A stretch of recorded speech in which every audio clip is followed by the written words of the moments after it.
जब राजा बना तो उसके पहले श्री राम के चरणों में साष्टांग दंडवत प्रणाम कर रहा है और कह रहा है कि ये तो मेरा नहीं है, ये तो सब आपका है, आप जैसे चाहो वैसे मैं करूं।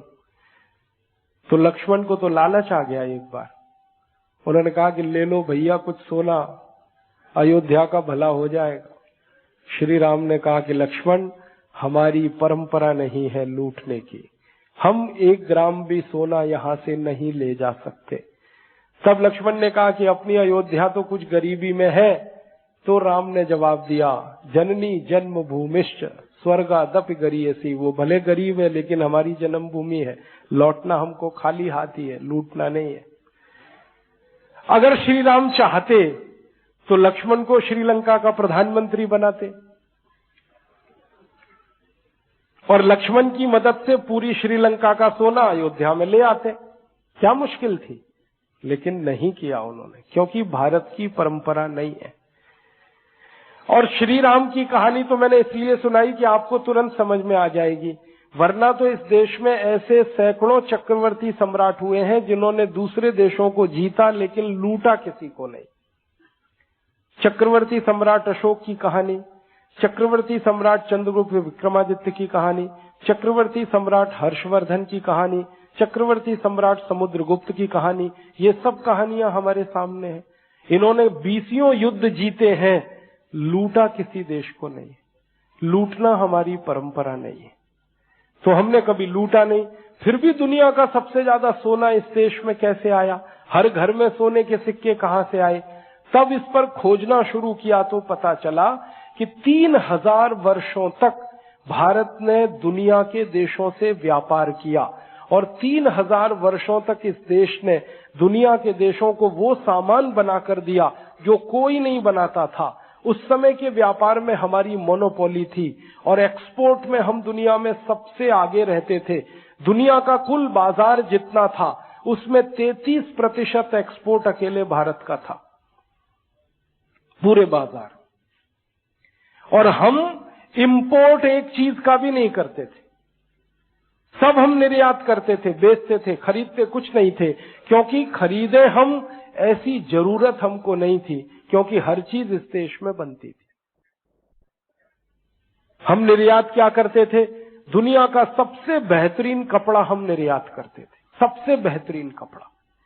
आपको मालूम है, इस देश में ढाका में मलमल बनती थी, इस देश में सूरत में मलमल बनती थी, इस देश में मालवा में मलमल बनती थी। मलमल एक खास तरह का कपड़ा होता है, वो कपड़ा इतना बेहतरीन बनाया जाता है कि कपड़े का 15 मीटर लंबा थान तह करते जाओ, तह करते जाओ, तह करते जाओ तो माचिस की एक डिब्बी में आ जाता है। 15 मीटर का थान।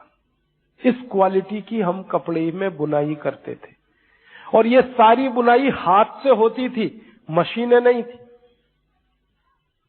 ये क्वालिटी का कपड़ा हम बनाते थे। आपने कई बार सुना होगा कि भारत के मलमल का कपड़ा 15 मीटर लंबा, एक अंगूठी में से खींच के निकालो तो पूरा थान पार हो जाता। इस क्वालिटी का कपड़ा बनाते और ये कपड़ा दुनिया के 56 देशों के बाजारों में बिकता था। सबसे ज्यादा ये कपड़ा बिकता था यूरोप में, फिर बिकता था अफ्रीका में, फिर बिकता था लैटिन अमेरिका में। और हमारा जब कपड़ा बिकता था ना बाजारों में दुनिया में, तो उसके प्रमाण है मेरे पास कि भारत का कपड़ा तराजू के एक पलड़े में रखा जाता था और उसके वजन के बराबर सोना दूसरे पलड़े में रखा जाता था। वजन के बराबर सोना हमें मिलता था कपड़ा बेचने पर।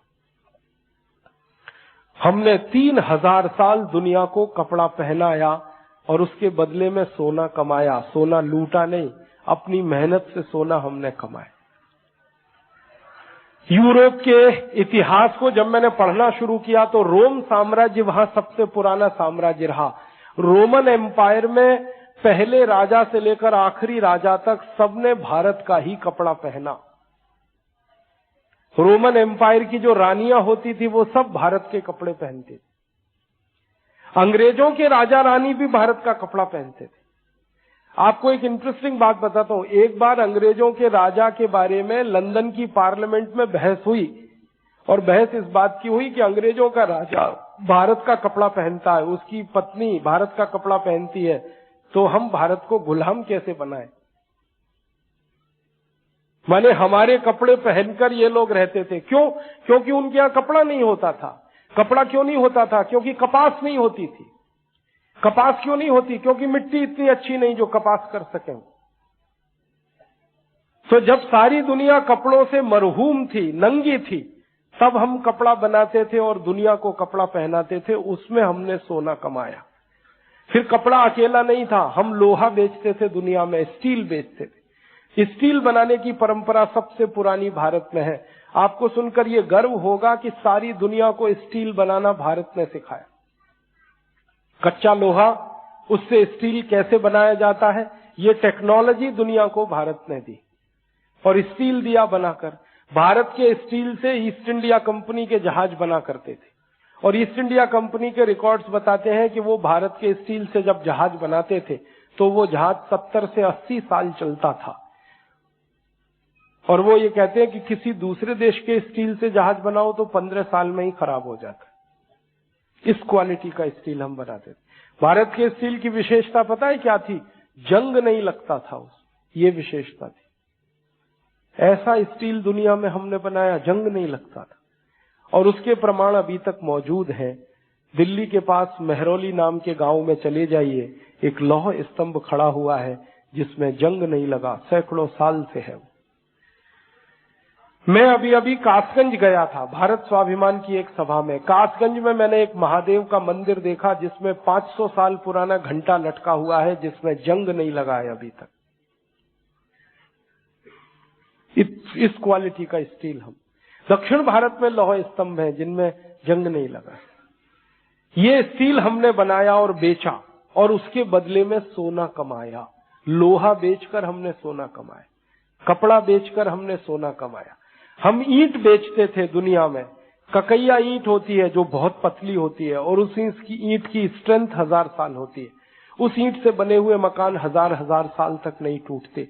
भारत के राजा महाराजाओं के जो किले बने हुए हैं ना, वो पतली ईंट के हैं, अभी भी सुरक्षित है। और ईंट से ईंट को जोड़ने के लिए एक मटेरियल हम बनाते थे, चूना। अभी तो बनता है सीमेंट, पहले बनता था चूना। चूने और सीमेंट में जमीन आसमान का अंतर है। सीमेंट अच्छे से अच्छा आप लगाओ, मकान की दीवार में 2-3 दिन में ही क्रैक आ जाएगा। और चूना खराब से खराब लगाओ, 100 साल तक क्रैक नहीं आएगा। दीवार टूट सकती है, क्रैक नहीं आएगा। इस क्वालिटी का चूना बनाते थे। हमारे तो कई किले अभी भी हैं जिनको आप देख सकते हो। जयपुर के पास आमेर नाम का एक छोटा सा शहर है, आमेर का किला देखने जाओ तो चूने की जो दीवारें हैं ना, वो शीशे की तरह से चमकती है। इस क्वालिटी का चूना है।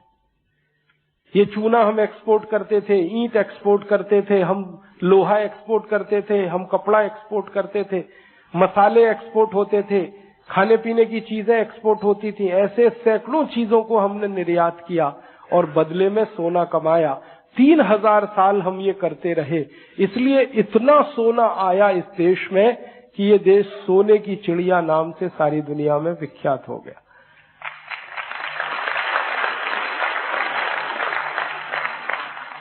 तब मैकॉले कह रहा है, I have never seen a person who is a bagger and thief in this country India. और वो कहता है, घर घर में मैं घुसा तो सोने के सिक्कों का ढेर ऐसा है।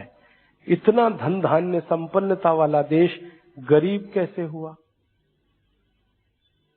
गरीबी आई तब जब अंग्रेजों ने ये धन देखा, संपत्ति देखी और उनको लालच आया और उन्होंने इस देश को लूटना शुरू किया। तब गरीबी आना शुरू हुई। अंग्रेजों ने भारत के धन संपत्ति की लूट 16वीं शताब्दी से की थी। और वो कैसे की थी? भारत के पानी के जहाज जाते थे व्यापार करने के लिए, और ये हमारे जहाज अफ्रीका तक जाते थे। अफ्रीका जाने के लिए बीच में लंदन से गुजरना पड़ता है। इंग्लैंड एक ऐसा देश है जो समुद्र के किनारे है और अफ्रीका जाने वाले रास्ते पर है। तो भारत के जितने पानी के जहाज जाते थे उन सबको लंदन के नजदीक से गुजरना पड़ता था और अंग्रेज उन पानी के जहाजों को लूटा करते थे। 16वीं शताब्दी उन पानी के जहाजों को लूटने के लिए छोटे छोटे समूह बनाए थे, उन्होंने ग्रुप बनाए थे। लुटेरे समूह थे उनके, गुंडे बदमाशों के समूह उन्होंने बनाए थे। और भारत से गए हुए पानी के जहाजों को जब वो लूटा करते थे तो बहुत संपत्ति मिलती थी उनको। तो ये लुटेरे समूह जो हुआ करते थे इंग्लैंड में, इन लोगों ने आपस में एक फैसला किया कि भारत से आने वाले पानी के जहाजों पर अगर इतना धन और संपत्ति है तो हम भारत में ही क्यों ना चलें लूटने के लिए, जहां पर ये खजाना है सारा का सारा। तब उन्होंने ईस्ट इंडिया कंपनी बनाई इस काम के लिए, और कंपनी का नाम भी रखा ईस्ट इंडिया। दोनों ही ये नॉन इंग्लिश शब्द हैं, अंग्रेजों को ये नाम रखने की जरूरत नहीं थी। वो कंपनी का नाम रखते तो कोई अंग्रेज नाम रखते, इंडिया नाम क्यों रखा और ईस्ट क्यों रखा? पूरब की तरफ आना था उनको इसके लिए, और इंडिया रखा क्योंकि भारत ही आना था उनको। और ये कंपनी जब बनी 1599 में, तो इस कंपनी की इनिशियल पेड अप कैपिटल 0 थी, 0 थी। ऐसी अद्भुत कंपनी बनी जिसका इनिशियल पेड अप कैपिटल ही नहीं था कुछ। और इस कंपनी को बना के जब अंग्रेजों के राजा के सामने प्रस्तुत किया गया तो राजा से कहा गया कि आप इसको लाइसेंस दो कंपनी को, हम भारत जाके लूट करना चाहते हैं। तो राजा ने कहा कि लूट करोगे तो मुझे क्या मिलेगा? तो इन्होंने कहा कंपनी वालों ने कि कुछ हिस्सा हम आपको भी देंगे। तो राजा ने कहा ठीक है। तो राजा को भी लूट का हिस्सा मिलेगा, कंपनी वालों को भी फायदा होगा। इसके लिए उस कंपनी को लाइसेंस दिया गया और वो भारत में आए। अब भारत में आए तो उन्होंने अपने आप को प्रस्तुत किया कि ईस्ट इंडिया ट्रेडिंग कंपनी है। हम ट्रेडिंग का क्या मतलब निकालते हैं? व्यापारी कंपनी। इंग्लैंड में ट्रेडिंग का मतलब कुछ और है। 16वीं शताब्दी की अंग्रेजी की डिक्शनरी मैंने ढूंढी तो उसमें पता चला ट्रेड का माने होता है प्लंडरिंग। प्लंडरिंग माने लूटमार। हम ट्रेड का मतलब समझते रहे व्यापार। अंग्रेजों के यहां 16वीं शताब्दी में ट्रेड का मतलब होता था लूटमार। तो वो कंपनी लूटमार करने वाली कंपनी थी और भारत में घुसी तो हमने सोचा ये व्यापार करने वाली कंपनी है। इसी दुविधा में जहांगीर नाम के राजा ने लाइसेंस दे दिया उस कंपनी को, और उस कंपनी ने सूरत शहर में जाके अपना अड्डा जमाया और सूरत को लूटा। लूट कर धन मिला, वो धन से सेना बनाई, फिर और लूटा, फिर और धन मिला, फिर और सेना बनाई, फिर और लूटा। ऐसे करके लूट बढ़ती गई, सेना बड़ी होती गई। फिर एक दिन उनको लगा कि भारत में तो भरपूर धन मिल रहा है लूट का, क्यों ना यहां पर राज्य किया जाए, और फिर उन्होंने राज्य बनाकर लूटा। जब तक अंग्रेजों का राज्य नहीं बना था तब तक ईस्ट इंडिया कंपनी ने ऐसे ही लूटा। जब राज्य उनका स्थापित हो गया तो उन्होंने कानून बनाकर इस देश को लूटा। एक तरीका होता है किसी के घर में घुस जाओ, लूट के सब ले आओ, तो वो चिल्लाएगा कि मेरी लूट हो रही है। दूसरा तरीका होता है कि लूटने का कानून ही बना दो, तब कौन चिल्लाएगा? तब तो हर आदमी कहेगा लॉ एंड ऑर्डर का पालन हो रहा है, भले उसमें लूट हो आपकी। ये तरीके होते हैं लूटने के। दुनिया में सबसे ज्यादा धोखा देने वाले 2 शब्द हैं, लॉ एंड ऑर्डर। अंग्रेजों ने इन्हीं दोनों शब्दों का उपयोग किया, लॉ एंड ऑर्डर। आपकी कोई जेब काटे, आप चिल्लाओगे जी मेरी क्यों जेब काट रहे हो, और जेब काटने का कानून बना दिया जाए, आप क्या कर लोगे? और काटने वाला यही कहेगा जी मैं तो कानून का पालन कर रहा हूं, मैं तो पूरी ईमानदारी से कानून का पालन कर रहा हूं, यही कहेगा कि नहीं?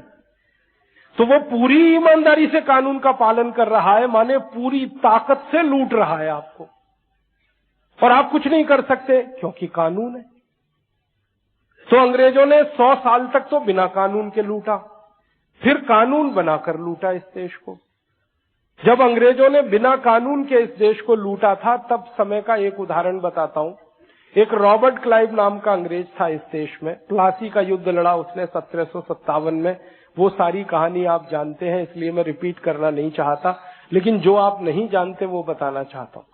प्लासी के युद्ध में अंग्रेजों के सैनिकों की संख्या 350 थी, और भारत जिसके खिलाफ ये युद्ध लड़ा जा रहा था उसके सैनिकों की संख्या 18,000 थी।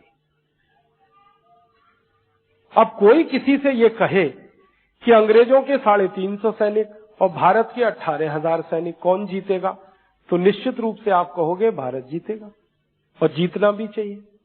लेकिन इस युद्ध में भारत हारा था और इंग्लैंड जीता था।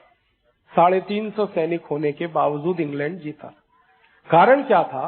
उस युद्ध में भारत की तरफ से जो सेनापति था सेना का, उसका नाम था मीर जाफर, और अंग्रेजों की तरफ से जो सेनापति था वो था रॉबर्ट क्लाइव। रॉबर्ट क्लाइव को मालूम था कि मैं युद्ध हार जाऊंगा और मीर जाफर को कॉन्फिडेंस था कि मैं जीतूंगा। तो रॉबर्ट क्लाइव ने मीर जाफर के साथ एक समझौता किया था, और उस समझौते में मीर जाफर को यह कहा गया था कि तुम युद्ध में अंग्रेजों की मदद करो तो हम तुमको बंगाल का राजा बनाएंगे और 1 करोड़ स्वर्ण मुद्राएं भी देंगे। तो मीर जाफर 1 करोड़ स्वर्ण मुद्राओं के लालच में और बंगाल के राजा बनने के लालच में बिक गया था, और उसने देश से गद्दारी की थी। और गद्दारी ये की थी कि उसने भारत के 18,000 सैनिकों का सरेंडर अंग्रेजों के 350 सैनिकों के सामने करा दिया था। ये है सच्चाई युद्ध की। भारत हार गया, इंग्लैंड जीत गया। रॉबर्ट क्लाइव ने जब वो युद्ध जीत लिया तो 18,000 सैनिकों को अपने पास मिला लिया, और उन 18,000 सैनिकों को लेकर रॉबर्ट क्लाइव ने एक लॉन्ग मार्च किया, प्लासी से लेकर मुर्शिदाबाद तक। मुर्शिदाबाद उस समय कलकत्ता के विकल्प में राजधानी था, बंगाल की राजधानी था, और प्लासी से थोड़ा दूरी पर था। तो रॉबर्ट क्लाइव ने युद्ध जीत लिया, सैनिकों को लेकर एक मार्च निकाला। उस मार्च के बारे में रॉबर्ट क्लाइव ने अपनी डायरी में लिखा है कि मैं युद्ध में जीतने के बाद 18,000 भारतीय सैनिकों को बंदी बनाकर एक लॉन्ग मार्च पर निकला, प्लासी से मुर्शिदाबाद। तो मैं घोड़े पर आगे आगे चलता था, मेरे पीछे पीछे 350 सैनिक चलते थे, वो अंग्रेज थे, उनके पीछे 18,000 भारत के सैनिक चलते थे, और उन्हीं में मीर जाफर भी चलता था। इस मार्च के पूरे रास्ते में रॉबर्ट क्लाइव कहता है कि हजारों भारतवासी सड़क के दोनों किनारे खड़े होकर हमारा जुलूस देखते थे, और वो डायरी में लिखता है कि ये भारतवासी हमारे जुलूस पर तालियां बजाते थे। अगर इन भारतवासियों ने मेरे जुलूस पर ताली नहीं बजाई होती और पत्थर का एक एक टुकड़ा उठाकर मुझे मारा होता तो भारत का इतिहास 1757 में ही बदल गया होता।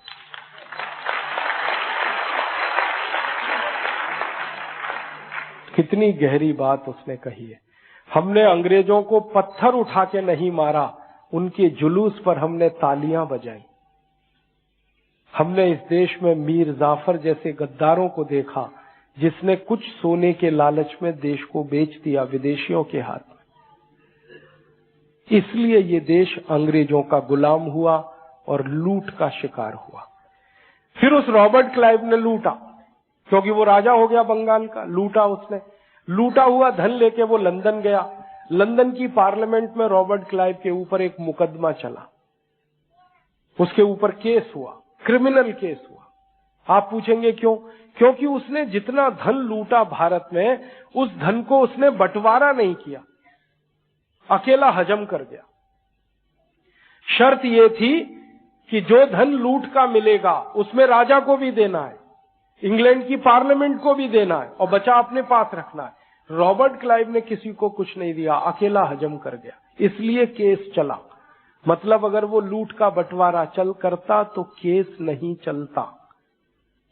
भ्रष्टाचार यहां से पैदा हुआ।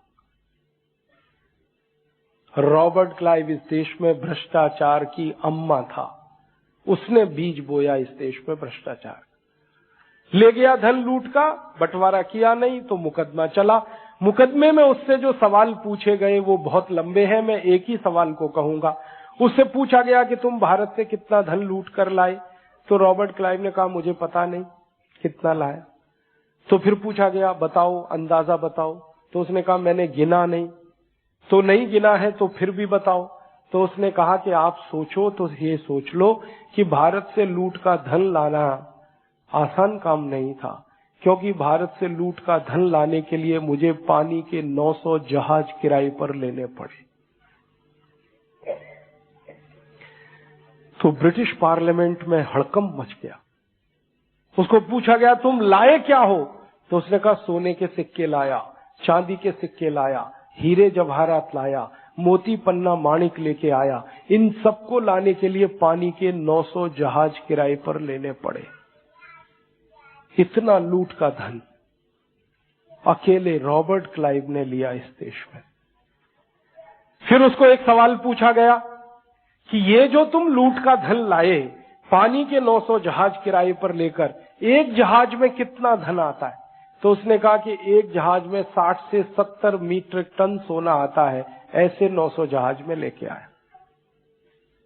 70,000 किलोग्राम सोने से भरा हुआ एक जहाज, ऐसे 900 जहाज लेके गया रॉबर्ट क्लाइव।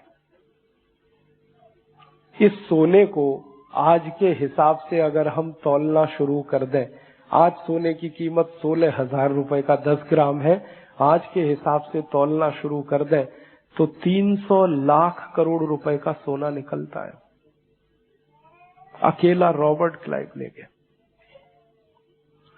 और रॉबर्ट क्लाइव कोई अकेला नहीं था जो लूट कर गया और भारत का लूट का अध्याय बंद हो गया। रॉबर्ट क्लाइव गया, उसको बाद में इंग्लैंड की पार्लियामेंट ने फांसी की सजा दी, क्योंकि लूटा और पैसा बांटा नहीं। फांसी की सजा होने से पहले उसने अपने आप को गोली मारी और सुसाइड किया था। फिर रॉबर्ट क्लाइव के बाद एक दूसरा लुटेरा आ गया, उसका नाम था वॉरेन हेस्टिंग्स, उसने लूटा। फिर वॉरेन हेस्टिंग्स के बाद तीसरा लुटेरा आ गया कॉर्नवालिस, उसने लूटा। फिर कॉर्नवालिस के बाद चौथा लुटेरा आ गया कर्जन, उसने लूटा। फिर कर्जन के बाद पांचवा लुटेरा आया विलियम वेंटिंग, उसने लूटा। फिर उसके बाद पैथिक लॉरेंस आया, उसने लूटा। ऐसे 84 अंग्रेज लुटेरे आए इस देश में और लूटते ही रहे इस देश को।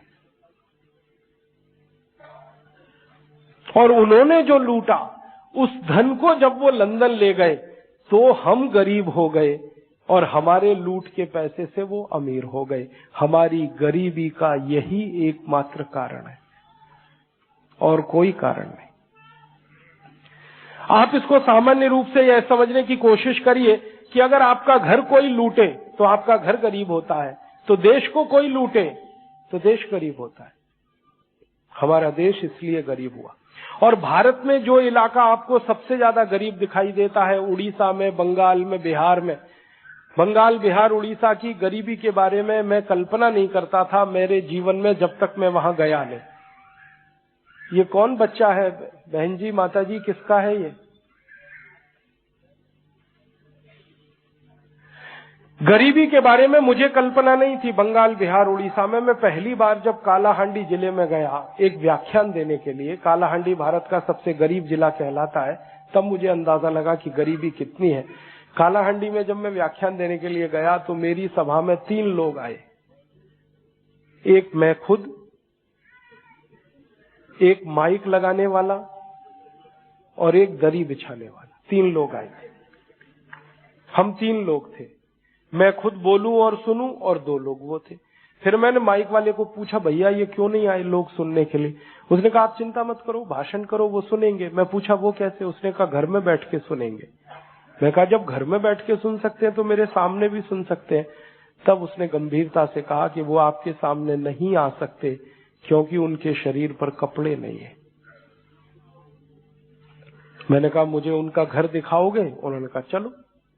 तो वो ले गया मुझे सरपंच के घर में। सरपंच का घर देखा तो टूटी हुई झोपड़ी 10 बाई 10 की। मैंने दरवाजा खटखटाया, सरपंच की पत्नी बाहर आई। मैंने कहा आपके पति से मुझे कुछ काम है। तो उसने कहा थोड़ी देर इंतजार करो। थोड़ी देर के बाद जब उसका पति बाहर आया तो मैंने देखा पति वही कपड़ा लपेट कर बाहर आया था जिसको पत्नी लपेट के बाहर आई थी। ऐसी गरीबी में इस देश के करोड़ों लोग रहते हैं। और जब अंग्रेजों की लूट के दस्तावेज मैंने पढ़े तब पता चला कि सबसे ज्यादा लूट उसी क्षेत्र में अंग्रेजों ने की है, उड़ीसा में, बंगाल में, बिहार में, झारखंड में। इसलिए सबसे ज्यादा गरीबी भी वहीं दिखाई दे। तो गरीबी का ऐतिहासिक कारण है, हमारी लूट हुई है। अब अंग्रेजों ने एक तो लूट की गैरकानूनी तरीके से, जैसे रॉबर्ट क्लाइव का मैंने उदाहरण दिया। दूसरी लूट की कानून बनाकर, कानूनी तरीके से। अंग्रेजों की संसद में एक बार बहस हुई थी कि भारत को लूटने के लिए क्या क्या कानून बनाए जा सकते हैं। तो विलियम विल्बरफोर्स नाम का एक अंग्रेज था, वो पार्लियामेंट में कह रहा है कि भारत को लूटने के लिए कई तरह के कानून बनाए जा सकते हैं। जैसे भारत में उद्योग ज्यादा चलते हैं, उत्पादन बहुत होता है और दुनिया भर के बाजारों में वो सामान बिकता है। तो भारत में जो उत्पादन हो रहा है वहीं पर एक टैक्स हम लगा दें और वहीं से लूटना शुरू कर दें। तो अंग्रेजों ने भारत के उत्पादन पर टैक्स लगा के लूटना शुरू किया था, जिसको उन्होंने नाम दिया सेंट्रल एक्साइज ड्यूटी। और जब अंग्रेजों ने पहली बार ये टैक्स लगाया 1840 के आसपास, तो 350% सेंट्रल एक्साइज ड्यूटी लगाई। माने 100 रुपए का सामान हम उत्पादन करें तो 350 रुपए अंग्रेजों को देना पड़े टैक्स में। फिर थोड़े दिन के बाद अंग्रेजों की संसद में बहस हुई और उस पर यह बात आई कि भारत के जो व्यापारी उद्योग चलाते हैं और माल बनाते हैं, उनके माल बनाने पे हमने टैक्स लगा दिया, अब ये माल जो बेच रहे हैं इसके बेचने पे भी टैक्स लगा दो, यहां से लूट लो। तो उन्होंने सेंट्रल सेल्स टैक्स लगाया और वहां लूटना शुरू किया। फिर थोड़े दिन में अंग्रेजों की संसद में फिर बहस हुई और उन्होंने कहा कि भारत के व्यापारी जो बेच रहे हैं तो कुछ न कुछ तो मुनाफा कमा रहे हैं, तो इनके मुनाफे पे टैक्स लगा दो और वहां लूटो। तो उन्होंने इंडियन इनकम टैक्स एक्ट बना के वहां लूटना शुरू किया। फिर बात आई एक दिन पार्लियामेंट में, तो ये तय हुआ कि भारत का व्यापारी कुछ भी बनाएगा, कुछ भी बेचेगा तो सड़क के रास्ते लेके जाएगा, तो सड़क पर लूट लो उसको, तो रोड टैक्स लगा के लूटा। फिर सड़क पर कोई पुल बना दिया, उस पर से जा रहा है तो टोल टैक्स लगा के लूटा। फिर जहां पर माल बना रहा है वहां म्युनिसिपल कॉर्पोरेशन का टैक्स लगा के लूटा। फिर जहां से माल लेके जा रहा है उसको एग्जिट टैक्स लगा के लूटा। फिर जहां माल लेके आ रहा है उसको एंट्री टैक्स लगा के लूटा। ऐसे 23 तरह के टैक्स लगा के अंग्रेजों ने ऑफिशियली लूटा इस देश को। आपको अंदाजा है जब अंग्रेजों ने पहली बार इनकम टैक्स लगाया तो 97% था। माने 100 रुपए की आमदनी करो, 97 रुपए अंग्रेजों को दे दो इनकम टैक्स। सेंट्रल एक्साइज कितना था? 100 रुपए का उत्पादन करो, 350 रुपए दे दो। सेंट्रल सेल्स टैक्स कितना था? 120 से 180%। Road tax, toll tax, municipal corporation के टैक्सेस वो अलग थे। तो ऑफिशियली लूटा फिर अंग्रेजों ने, और ये कम से कम 1840 से 1947 तक, माने 107 साल जम के लूटा। और अंग्रेजों के दस्तावेज बताते हैं कि एक साल में लगभग उन्होंने उस जमाने के हिसाब से $3 अरब लूटा ऑफिशियली। $3 अरब को इस समय के नोट के हिसाब से अगर आप गिनना शुरू करें, इस समय $1 50 रुपए का है और 1 अरब में 100 करोड़ होता है, तो $300 करोड़ में 50 का गुणा कर लीजिए। ऑफिशियली ये लूटा और लूट लूट के देश को खाली कर दिया। वैसे तो अंग्रेजों के पहले भी ये देश लूटा। महमूद गजनवी ने लूटा सोमनाथ का मंदिर, 17 बार लगातार लूटा। एक ही मंदिर को 17 बार लूटा, मतलब मंदिर में संपत्ति इतनी थी कि उसको लूटने में 17 बार लगा आना पड़ा। मोहम्मद बिन कासिम ने लूटा इस देश को, अहमद शाह अब्दाली ने लूटा इस देश को, तैमूर लंग ने लूटा इस देश को, नादिर शाह ने लूटा इस देश को। लूट का इतिहास इस देश में पुराना है, और जब लूट होती है किसी देश की तो वो देश गरीब ही होता है। तो हमारी गरीबी का ये कारण है। अब एक महत्वपूर्ण बात कि जब भारत की में लूट हुई और लूट होकर ये देश गरीब होने लगा, भुखमरी का शिकार। भुखमरी कैसे आई? हमारे उद्योगों पे टैक्स लगाए अंग्रेजों ने, तो वस्तुएं महंगी हो गई। तो दुनिया के बाजार में जो हम 33% निर्यात करते थे, वो निर्यात हमारा घटता गया। वस्तुएं महंगी होती गई, निर्यात घटता गया। निर्यात घटता गया तो कारखाने बंद हो गए। कारखाने बंद हो गए तो जो कारीगर काम करते थे वो बेरोजगार हो गए, और वो बेरोजगार हुए तो फिर भुखमरी का शिकार हुए। इसलिए भुखमरी आई, बेरोजगारी आई। एक बात आप जानते हैं कि जब बहुत ज्यादा हमारे देश में कपड़ा बनाने वाले कारीगर थे ना, और अंग्रेजों को उनसे चिढ़ होती थी, तो अंग्रेज उनके अंगूठे काट लिया करते थे ताकि वो कपड़ा ही ना बुन सके, क्योंकि कपड़ा बुनने में सबसे महत्वपूर्ण भूमिका अंगूठे की होती है। आपके पास चारों उंगलियां हो और अंगूठा ना हो, आप कपड़ा नहीं बुन सकते। तो अंगूठा काट लेते थे अंग्रेज। हजारों लोगों के अंगूठे काटे हैं, उसके प्रमाण। तो ऐसे जो लूट मचाई उन्होंने, उसमें ये देश गरीब होता चला गया और अंग्रेजों के पहले जो लूट मची इस देश में, उसमें गरीबी आई।